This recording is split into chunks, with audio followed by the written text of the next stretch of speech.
Esta sección es patrocinada por Díaz Gómez Abogados, tu solución legal.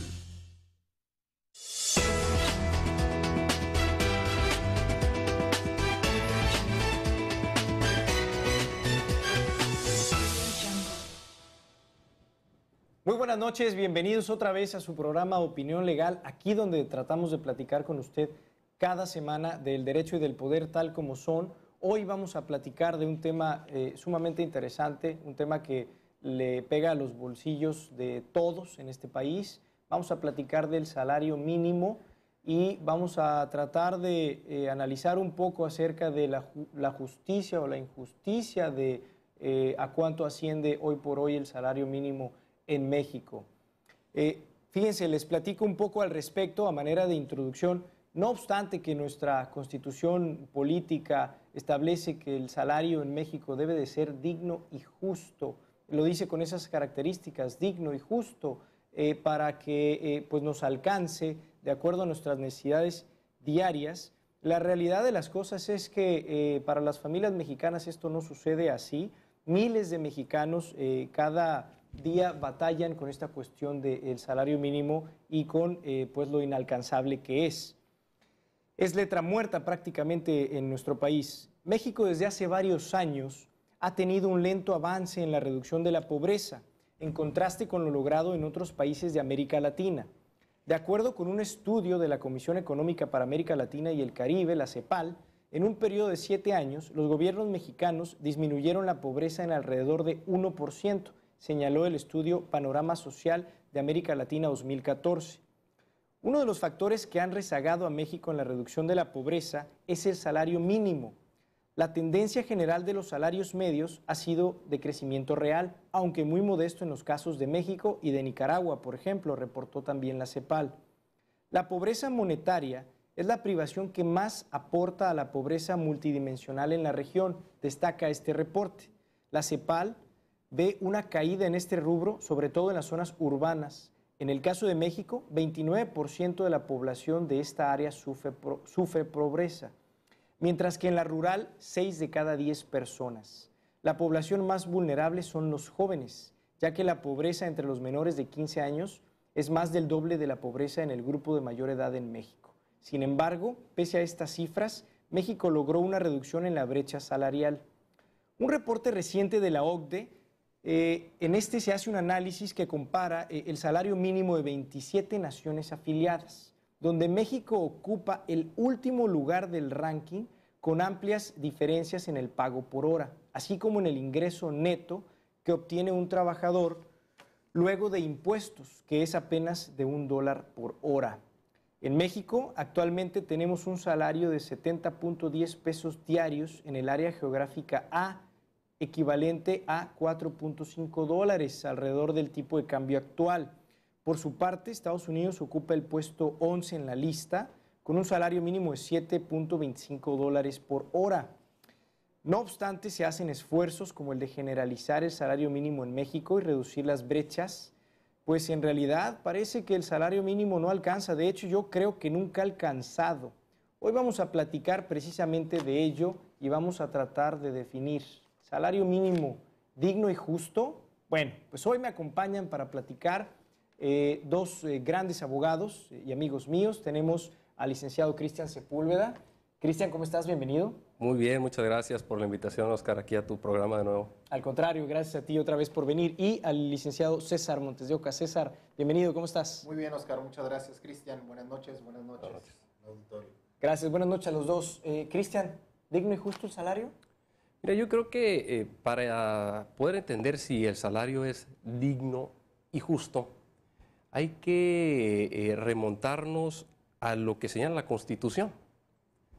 La Constitución nos dice que el salario mínimo debe de alcanzar para que el jefe de familia cumpla con sus necesidades esenciales en el tema relativo a material, al tema relativo a la, vaya, al tema que la tiene... satisfacción de las Así es, necesidades de la familia. de la familia. Y bueno, el salario mínimo actual asciende en el área geográfica, como tú bien lo decías, a 70.10 pesos. Y yo creo que no alcanza para satisfacer las necesidades de un jefe de familia en el ámbito material, cultural y social, como lo señala nuestra Constitución. Entonces, creo yo que el salario digno pues debe de alcanzar para eso. Y si no alcanza, pues es claro que no es digno, ¿no? Y que no cumple con la Constitución. Es un salario inconstitucional hasta cierto punto. Así es, ¿no? Que va en contra de los derechos humanos, ¿no? Entonces, si lo vemos desde ese punto de vista, yo creo que no es digno y no es justo el salario mínimo, ¿no? Además de que te comento, de gran relevancia es el salario mínimo, pero en general el salario, porque forma parte del concepto o es un elemento de la relación de trabajo, porque para que pueda haber relación de trabajo debe haber el pago de un salario. Claro. ¿Sí? Entonces, además de que tiene que ver también con la productividad, el salario, yo creo que un trabajador que gana 70 pesos con 10 centavos, pues no trabaja con todas las ganas, ¿no? Digo, definitivamente. Porque es un salario muy pobre. Entonces, debe de ir ligado el salario mínimo y el salario en general a la productividad del trabajador. Si el trabajador tiene una productividad aceptable, pues debe de ganar mucho más, ¿no? Entonces, yo creo que no es digno y no es justo el salario mínimo.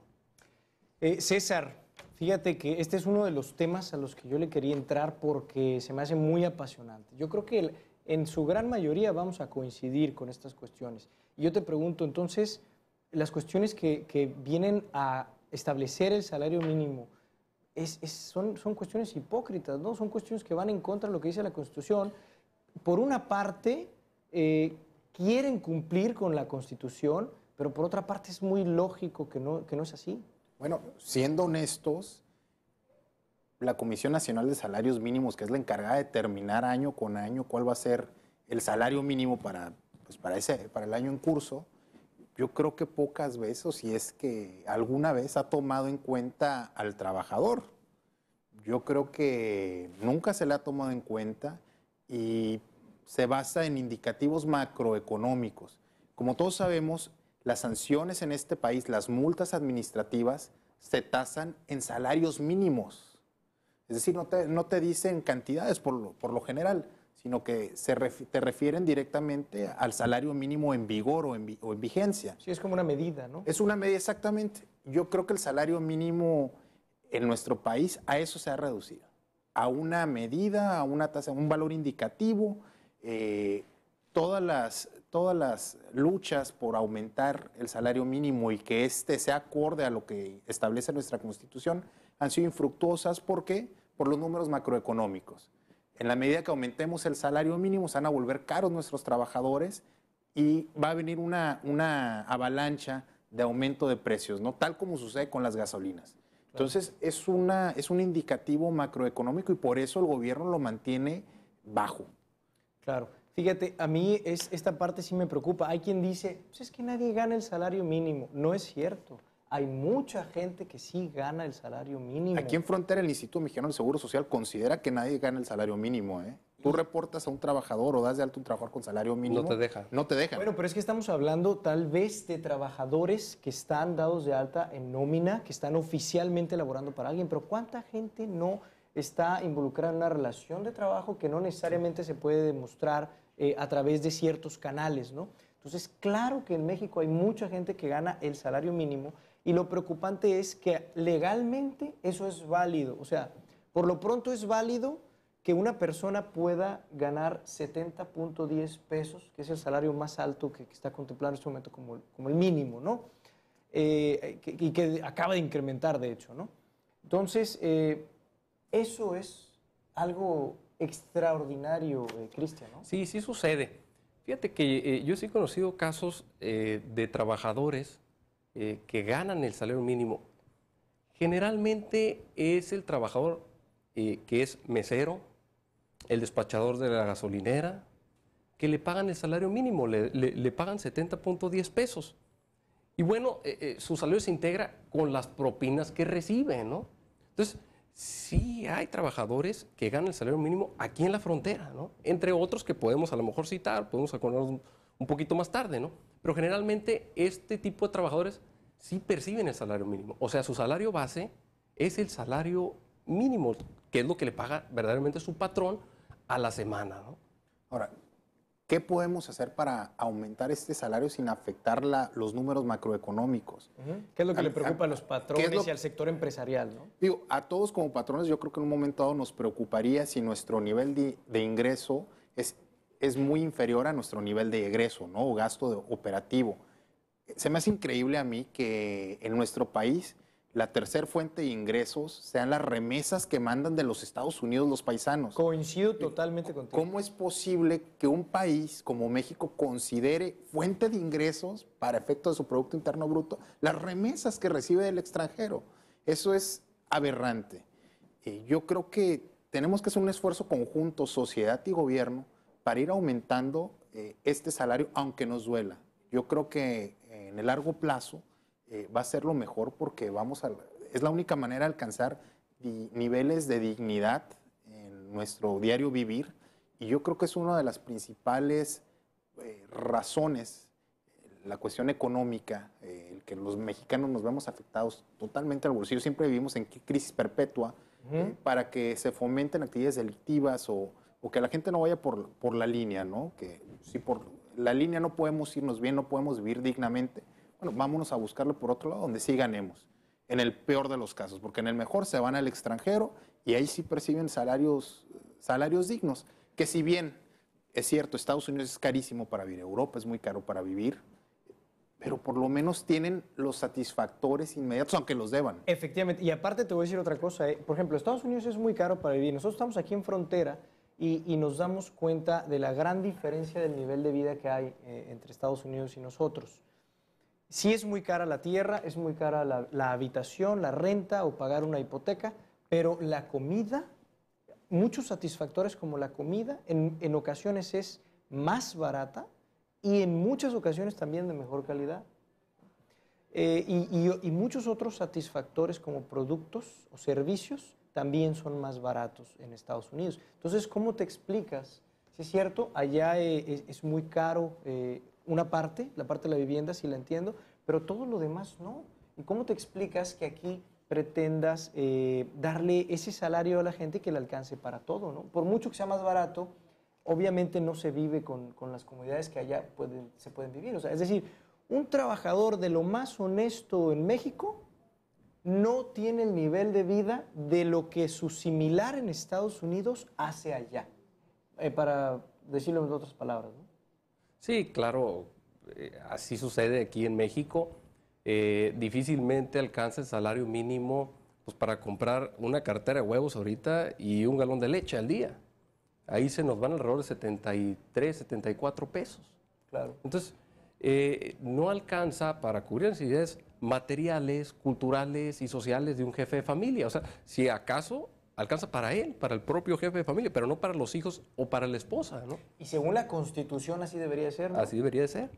Que además, entre el tema de que le alcance para las cuestiones materiales, pues entra el vestido, los alimentos, pero no nada más de él, sino el de la esposa y el de los hijos.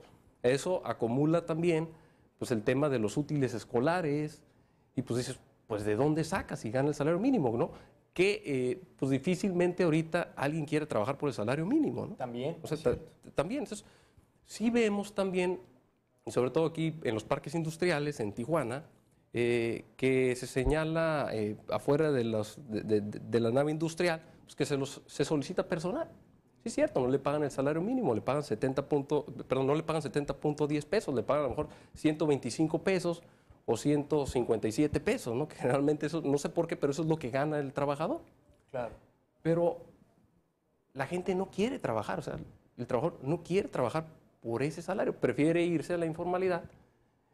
Así es. Y tiene lógica, ¿eh? Nos quedan un par de minutos y yo les quisiera preguntar acerca de dos temas rápidos. Uno, hay propuestas de aumentar el salario mínimo. Por ejemplo, Miguel Mancera en el Distrito Federal tiene una propuesta en donde él pretende que de aquí al 2018 el salario mínimo alcance 171 pesos.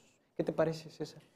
Yo creo que las propuestas tienen que ser integrales, como todo en esta vida. No puedes arreglar problemas tapando hoyos y abriendo otros para tapar el anterior. Yo creo que es un sistema donde tienen que unirse seguridad social, prestaciones laborales y salario. Todo eso se tiene que renegociar, replantear, porque es un sistema que está actualmente roto totalmente. Y si no se arregla, no solamente van a trabar las instituciones, sino vas a causar un revuelo muy serio dentro de la sociedad, porque en la medida que no le alcance para satisfacer sus necesidades básicas, ya no hablemos de diversión, de esparcimiento, que también son necesarias y muy importantes. Yo creo que si no tenemos una propuesta integral, no va a funcionar. No, de nada nos iba a aumentar el salario sin atender los otros puntos. César, y dime, ¿embargo del salario? ¿Qué te parece? El embargo del salario se me hace una decisión errónea de la Corte, porque de por sí... Pero se deja libre el salario mínimo, ¿no? Se deja libre, pero volvemos a lo mismo. ¿Qué es el salario mínimo? O sea, ¿para qué me va a alcanzar? Bueno, no voy a tomar leche ese día. Pero entonces es más que evidente la incongruencia de la Constitución en ese sentido, ¿no? ¿Qué opinas, Cristian?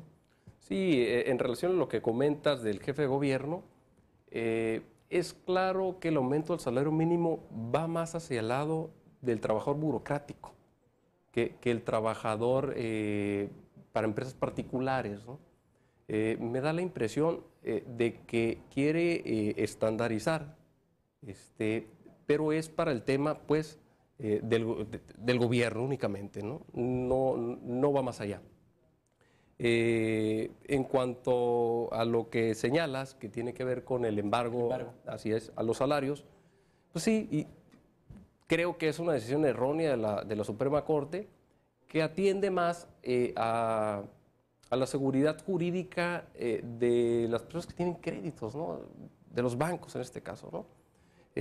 Por ahí se habla de la doctrina de derechos humanos de primero, segundo y tercer nivel. Entonces, quizá el derecho al salario, como es un derecho social, entra entre los derechos humanos a lo mejor de tercer nivel, por ahí lo ponen algunos doctrinarios, y el derecho humano a seguridad jurídica, pues a lo mejor lo tasa el criterio del Supremo Corte un poco más abajo, quizá en el primero o segundo nivel, y creo que a eso atiende el por qué la jurisprudencia de la Suprema Corte pues ahora permite que se embargue el 30% del salario, ¿no? Bueno, pues ahí está. Gracias por posicionarse al respecto y gracias también por acompañarnos. César, Cristian, les agradezco mucho que estén otra vez aquí. Ya saben, el tiempo siempre es muy corto y sobre todo para estos temas tan interesantes. Pero bueno, nos vemos, si Dios quiere, la próxima semana para seguir con otro tema de esta naturaleza, ¿no? Vamos a un corte y regresamos para platicar con un invitado que ya tenemos aquí en el set. Estamos a punto de regresar con él. Muchas gracias por estarnos sintonizando. Regresamos aquí por UTV.